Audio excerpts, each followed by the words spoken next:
Αν θέλετε να βελτιώσετε την παραγωγικότητά σας, η χρονοκατανομή είναι η λύση που χρειάζεστε. Αυτή η τεχνική σας βοηθά να οργανώσετε τον χρόνο σας σε συγκεκριμένα μπλοκ, επιτρέποντάς σας να επικεντρωθείτε σε συγκεκριμένες εργασίες χωρίς περισπασμούς. Το πρώτο βήμα είναι να προσδιορίσετε ποια καθήκοντα είναι πιο σημαντικά για εσάς. Αφιερώστε τουλάχιστον 30 λεπτά για να καταγράψετε τις καθημερινές σας υποχρεώσεις και να αναγνωρίσετε ποιες είναι οι πιο επίγουσες. Στη συνέχεια, κατηγοριοποιήστε τις εργασίες σας. Δώστε προτεραιότητα σε όσα απαιτούν μεγαλύτερη συγκέντρωση το πρωί, όταν είστε πιο φρέσκοι και γεμάτοι ενέργεια. Χωρίστε τον χρόνο σας σε μπλοκ των 25-50 λεπτών εργασίας, ακολουθούμενων από 5-10 λεπτά διαλύματος. Αυτό θα σας βοηθήσει να μείνετε συγκεντρωμένοι και να αποφύγετε την εξάντληση.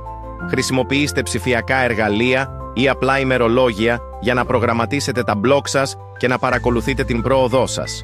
Κλείνοντας, δοκιμάστε αυτή τη μέθοδο για μία εβδομάδα και παρατηρήστε τη διαφορά στην αποδοτικότητά σας. Είστε έτοιμοι να κάνετε την αλλαγή και να δείτε τα αποτελέσματα.